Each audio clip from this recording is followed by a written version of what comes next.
Hello दोस्तों, आपका स्वागत है हमारे चैनल चैंपियन ज़ैद पर। मैं हूं आपका दोस्त मोहम्मद ज़ैद। और दोस्तों, थोड़ी देर पहले मैंने बताया हाउ टू प्रिपेयर साइंस 2 और अब मैं बताऊंगा थोड़ी देर पहले मैंने बताया हाउ टू प्रिपेयर साइंस 1 और अब मैं बताऊंगा हाउ टू प्रिपेयर साइंस 2।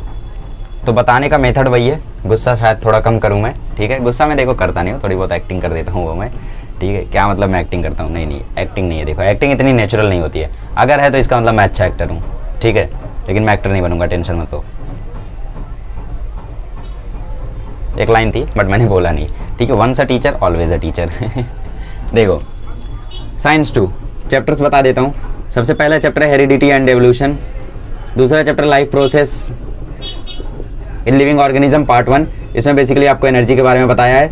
तीसरा है life process in living organism part 2, इसमें आपको रिप्रोडक्शन के बारे में बताया है। चौथा चैप्टर है एनवायरमेंटल मैनेजमेंट, ठीक है। पांचवा चैप्टर है,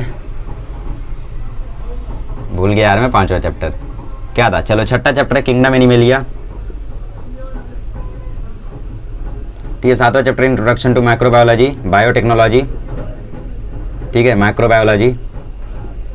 और नौवां चैप्टर आपका सोशल लाइफ के बारे में है।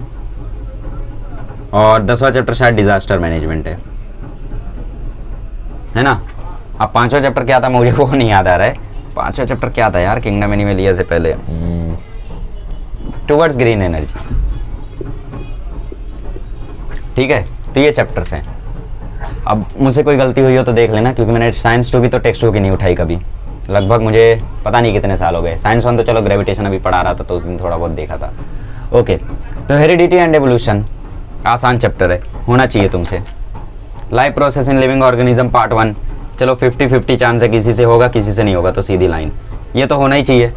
क्यों होना चाहिए? क्योंकि चीज़ें बहुत सिंपल है इसमें, ठीक है। सरोगेसी की डेफिनेशन याद कर लो, प्लांट्स का जो रिप्रोडक्शन है उसकी डेफिनेशन याद कर लो, प्रोसेस याद कर लो, बहुत आसान है सब कुछ। एनवायरमेंटल मैनेजमेंट होना ही चाहिए, बहुत आसान है। टुवर्ड्स ग्रीन एनर्जी चलो मैं सिंगल लाइन मान लेता हूँ, क्योंकि चीज़ें आपको रट्टा मारनी है तो शायद ना हो, होना ही चाहिए। माइक्रोबायोलॉजी चलो सिंगल लाइन मार देता हूँ, बायोटेक्नोलॉजी चलो सिंगल लाइन मार देता हूँ, ये होना ही चाहिए, ये भी होना ही चाहिए।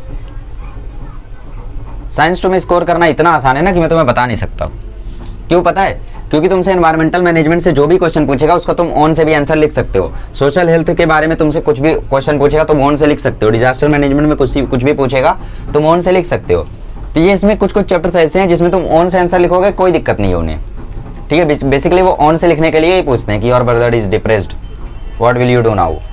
तो क्या करोगे अगर तुम्हारा भाई डिप्रेस्ड है तो, ठीक है। तो हमारे स्कूल में किसी लड़की ने ऐसा लिखा था कि भाई मतलब हम उस समय 9th में थे और वो 10th में थी, तो हमें सर बता रहे थे कि भाई एक ऐसा चैप्टर है तुम्हारे 10वीं में सोशल हेल्थ नाम से, तो सोशल हेल्थ ही है ना चैप्टर का नाम, पता नहीं, ठीक है। तो उसने लिखा है कि if my brother is in depression then I will be very happy.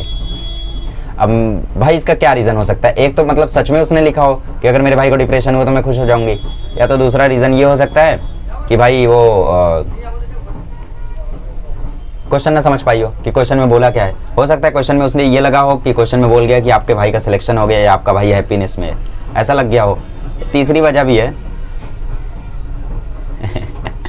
ठीक है, गलत मत समझना मुझे बिल्कुल भी, ठीक है। बहुत सारी लड़कियां भी ये वीडियो देखनी है तो नेवर माइंड, ठीक है। मेरा ऐसा कोई भी इरादा नहीं था, मैं कुछ भी नहीं बोल रहा था, फन पार्ट था ओनली, ठीक है। Never mind. चलो देखो, तो life process in living organism part 1 में क्या दिक्कत है कि इसमें जो एनर्जी का प्रोसेस बताया, चाहे वो ग्लाइकोलिसिस हो, चाहे वो TCA साइकिल हो, चाहे वो चेन रिएक्शन हो, कुछ भी हो, ठीक है, वो सारे के सारे बहुत ही ज़्यादा इंफॉर्मेशन वाले, तो हो सकता है आपसे ना याद हो, उतना कंटेंट ना हो। बट इसमें जो ट्री डायग्राम्स दिए हुए हैं, जो चार्ट्स दिए हुए हैं, उन्हें तो कर सकते हो। अच्छा, सबसे पहली बात, एक्सरसाइज से क्या करना है तुम्हें? एक्सरसाइज से इसमें तुम्हें ऑब्जेक्टिव्स करने हैं। अब इन ऑब्जेक्टिव्स में ट्री डायग्राम आता है, फिल इन द ब्लैंक आता है, मैच द कॉलम आता है, FIB मैच द कॉलम, ठीक है, tree diagram, pie chart, PC मतलब पाई चार्ट, ये सारे के सारे आते हैं, ये सब तुम्हें करना है। गिव रीजन भी तुम्हें करना है। और जो बाकी आंसर्स है ना उनकी बस रीडिंग लगा लेना, रट्टा मत मारना। बाकी जो आंसर्स है उनकी तुम रीडिंग लगा लेना। अब जैसे थर्ड चैप्टर में लैमार्किज्म है, उसके बारे में तुम लिख सकते हो। डार्विन्स थ्योरी, उसके बारे में तुम लिख सकते हो, है ना, खुद से भी लिख सकते हो, एग्जांपल्स तुम दे सकते हो। लैमार्किज्म के एग्जांपल्स तो होंगे ही तुम्हारे पास, क्वेश्चन भी आया था बोर्ड में एक बार, write down the examples of Lamarckism, 2 marks का, तो 4 एग्जांपल लिख दो, ठीक है। जैसे वो आयरन स्मिथ का जो हाथ है वो काफ़ी ज़्यादा मजबूत हो जाता है हैमरिंग करने से। फिर उसका लिमिटेशन क्या था? यही लिमिटेशन था कि भाई आगे चल के वो जनरेशन टू जनरेशन पास नहीं होती है। मतलब ज़रूरी नहीं है कि भाई अगर पिताजी बहुत ज़्यादा स्ट्रांग हो तो बेटा भी बहुत ज़्यादा स्ट्रांग हो, ठीक है। तो ऐसा ज़रूरी नहीं है, तो इसकी वजह से लैमार्किज्म थ्योरी रिजेक्ट हो गई थी। डार्विन्स थ्योरी है। एक दिन ऐसा हुआ कि भाई क्लासेस में थे हम लोग, तो सर हम लोगों को लैमार्किज्म वगैरह पढ़ा रहे थे, फिर बोले ये भी थ्योरी रिजेक्ट हो गई। तो भाई कब से मैं सुने जा रहा हूँ थ्योरी रिजेक्ट हो रही है, थ्योरी रिजेक्ट हो रही है। मैंने सर से बोला सर अगर थ्योरी रिजेक्ट हो रही है, ये थ्योरी सही नहीं है, तो पढ़ाया क्यों जा रहा है? एक प्रॉपर थ्योरी बना लो, जो सही हो वो पढ़ा दो। मैंने लिटरली ऐसा बोला। और ऐसा नहीं है कि मैंने मतलब उस समय कुछ देखा हो, शायद ऐसा डायलॉग कोटा फैक्ट्री में भी है ना केमिस्ट्री के बारे में कि बोहर मॉडल पढ़ा रहे हैं ये वो, तो एक अच्छा सा मॉडल बना लो उसके बाद पढ़ाओ। तो उस समय मैंने कुछ नहीं देखा था, बट मेरे मन में भी ये डाउट आया कि सर अगर सही नहीं है तो क्यों पढ़ाए जा रहे हैं? तो सर ने बोला कि भाई हमने क्या किया है उन्होंने नहीं बोला डायरेक्टली कि तूने क्या किया जो ना पढ़ाए, ठीक है, खुद तो कुछ कर नहीं रहे हो। वो उन्होंने ऐसा बोला हम तो कुछ कर नहीं रहे हैं, हम तो बस यहाँ पे बस खा रहे हैं, पढ़ा रहे हैं, सो रहे हैं, खा रहे हैं, पढ़ा रहे हैं, सो रहे हैं, खा रहे हैं, पढ़ रहे हैं, सो रहे हैं, यही तो कर रहे हैं लाइफ में। इन्होंने कुछ किया है तो उसके बारे में बताना तो चाहिए, भले ही गलत करें। तो बेसिकली ये रीज़न नहीं है, मजाक में बोला था सर ने। रीज़न ये है कि मतलब हमें उससे कुछ ना कुछ सीखने को मिलता है। भले वो थ्योरी रिजेक्ट हुई, लेकिन कुछ ना कुछ तो सीखने को मिला ना, इसकी वजह से वो ज़रूरी है, ठीक है। जैसे आप मॉडल्स में भी देख लो, अब ये डायलॉग जो था कोटा फैक्ट्री में, मेरे हिसाब से ये डायलॉग उतना सही नहीं था, क्योंकि हर एक मॉडल आपको एक नई चीज़ सिखा के जाता है। माना भाई बोहर मॉडल गलत था, लेकिन बोहर मॉडल के ही कारण तो तुम्हें बहुत सारी चीज़ें समझ में आई, वेलोसिटी वगैरह, इलेक्ट्रॉन की, ये सब तुम्हें उसी मॉडल से तो समझ में आई, रेडियस वगैरह।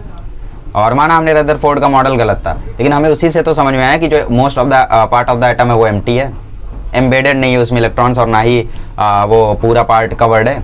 वरना थॉमसन मॉडल ने तो क्या बोला था? थॉमसन मॉडल ने बोला था कि भाई ये तो पूरा तरबूजे की तरह है, इसमें पूरे इलेक्ट्रॉन्स एम्बेडेड होते हैं और पूरी जगह भरी हुई है, मोस्ट ऑफ द जगह।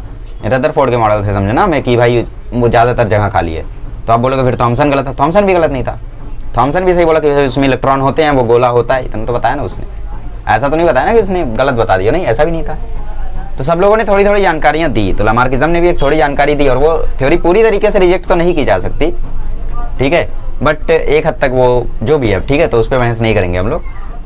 तो बेसिकली ये सारी चीज़ों के बारे में आप ओन से लिख सकते हो, तो आप लोग अपना आंसर को जो है वो फ्रेम कर सकते हैं ओन से, लेकिन एक बार आंसर्स की रीडिंग जरूर लगा लें, ठीक है।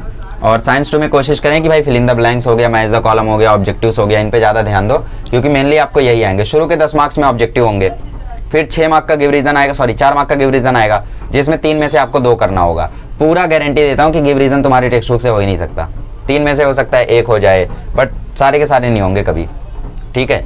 1 हो सकता है 1 गिव रीजन तुम्हारी टेक्स्ट बुक से आ जाए, तो इसलिए मैंने गिव रीजन रखा है कि भाई तुम्हें गिव रीजन तो पढ़ना है टेक्स्ट बुक से। फिर इसके बाद आंसर्स है तुम्हारे 2 मार्क के और 3 मार्क वाले, फिर उसके बाद 4 मार्क वाले क्वेश्चन है। तो बेसिकली तुम्हें करना क्या है उसमें, 4 मार्क वाले क्वेश्चन तो ऑन से लिखने आएंगे। एक तो फिक्स है कि या तो एनवायरमेंटल साइंस से आएगा, या तो सोशल हेल्थ से आएगा, या तो डिजास्टर मैनेजमेंट से। इन तीनों में से भी उनकी मेन चॉइस होती है चौथा और 9वां चैप्टर। ये चैप्टर्स उनके फेवरेट हैं, तो यहाँ से भी अगर वो क्वेश्चन देते तो आराम से तुम ऑन से लिख के उड़ा दोगे, है ना। तो साइंस 2 में स्कोर करना ज़्यादा आसान है एज़ कम्पेयर टू साइंस 1। तो बेसिकली आराम से तुम सारे चैप्टर्स को समझो, लेक्चर देखो, इनके नोट्स बनाओ और एक बार टेक्स्ट बुक रीड करो। लेक्चर देखो, नोट्स बनाओ और एक बार टेक्स्ट बुक रीड करो। अब उनके लेक्चर मत देखो जो एक चैप्टर को 10 लेक्चर में पढ़ाते हैं, 8 लेक्चर में पढ़ाते हैं। वैसे तो मैं 1 घंटे में पढ़ा देता हूँ, और मैं तुम्हें एक बात की गारंटी दे सकता हूँ कि माइक्रोबायोलॉजी और बायोटेक्नोलॉजी ये जैसा मैंने पढ़ा दिया ना, वैसा शायद ही किसी ने पढ़ाया होगा। लेकिन दिक्कत वही है कि मैंने स्क्रीन पे पढ़ाया है, तो सबको लगता है यार ये तो स्क्रीन पे पढ़ा रहा है, बोर हो रहा है, ये तो देखने नहीं हो रहा है। देखो एक बार, अगर देखोगे तो तुम्हें पता चलेगी उनकी वैल्यू क्या है उन लेक्चर्स की, ठीक है, समझ में आएगा आपको सब कुछ। तो ये सारी चीज़ें हैं, तो ये सारी चीज़ें आप लोगों को धीरे धीरे करनी है, और फोकस करो कि भाई जो EVS वाला पार्ट है ना, एनवायरमेंटल साइंस हो गया, टुवर्ड्स ग्रीन एनर्जी हो गया, बेसिकली ये EVS तो नहीं है, लेकिन फिर भी थोड़ा बहुत उसमें ही आता है, क्योंकि इससे आप लोगों को ये सब पूछेगा कि ये पावर प्लांट में क्या दिक्कत है, ये पावर प्लांट का डायग्राम बताओ, डायग्राम नहीं, ये पावर प्लांट में कौन से टाइप का फ्यूल यूज़ होता है, ये पावर प्लांट के बेनिफिट्स क्या हैं, ये सारे क्वेश्चन पूछ सकता है। तो different type of power plant आप प्रिपेयर कर सकते हो। फिर सोशल हेल्थ हो गया, इस पर तगड़ा फोकस करो, डिजास्टर मैनेजमेंट हो गया, इस पर तगड़ा फोकस करो। ओन से लिख सकते हो, बट ओन से लिखो मत, एक बार आंसर को रीड जरूर करो। मैं हमेशा बोलता हूँ कि भाई आंसर भले ओन से लिखो, बट एक बार रीड जरूर करो, क्योंकि अगर रीड किए रहोगे ना तो तुम कोई एक इंपॉर्टेंट वर्ड जरूर याद कर जाओगे, जिसको लिखने से आंसर का वजन बढ़ जाएगा, ठीक है। तो बेसिकली इस तरीके से आप लोग साइंस 2 को प्रिपेयर करो। चलिए अगले लेक्चर में मिलेंगे, तो हम लोग वीडियो बनाएंगे हाउ टू प्रिपेयर मैथ्स 2। चलिए, थैंक यू सो मच।